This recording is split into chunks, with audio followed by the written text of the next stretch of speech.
Over the weekend, thousands of Israelis went out into the streets to protest high costs of living following last summer's similar social justice tent revolution in Israel. Only that this time, the protests took a violent turn. Demonstrators shattered windows, such as the one behind me, and stormed into banks as social activists clashed with police in the streets of Tel Aviv. On Saturday night, protesters demonstrated against what they perceive as police violence, holding up signs calling out for freedom of speech. Soon after, the violence began, resulting in the arrest of about 85 Israelis, with criminal charges to be filed against 20 of them. This weekend was an outburst of all the situation of this summer. We were trying to build tents in Rothschild, and a few of us got arrested. I got arrested, and Daphne, which is like the leader, like the big name behind this protest, or last summer protest, was arrested too.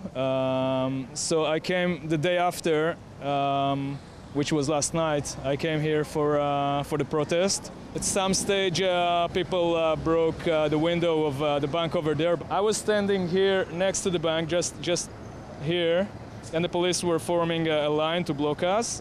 And at a certain stage, they would just start to run towards us, and they punched me right in the face. I live 1 block away from here, and I saw the people that shouting, and the police was very aggressive from them, and then somebody take a break, and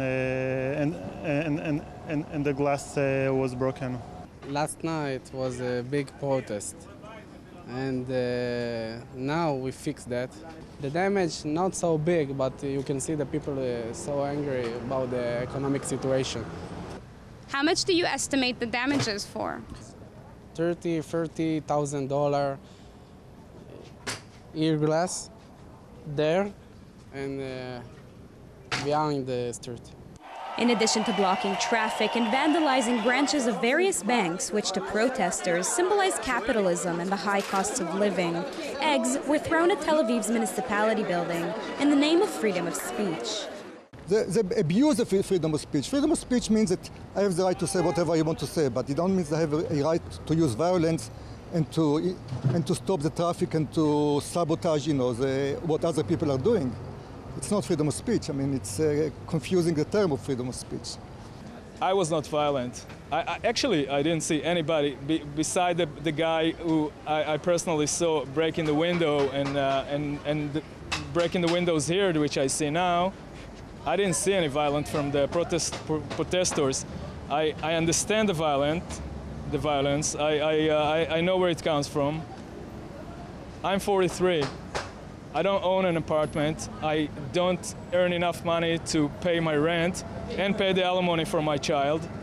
I don't like the idea of capitalism, definitely not cartelism. I don't think the system is working for the working man, which is like the 99%. I think that the few fat cats are sitting in all the wealth.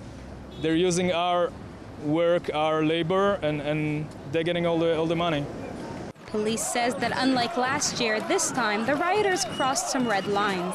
And Itzik Shmuli, who heads the National Union of Israeli Students and was among the leaders of the social protest last year, stated that the students will not join in this year's demonstration so long as violence exists. For JN1, I'm Sivan Raviv, Tel Aviv.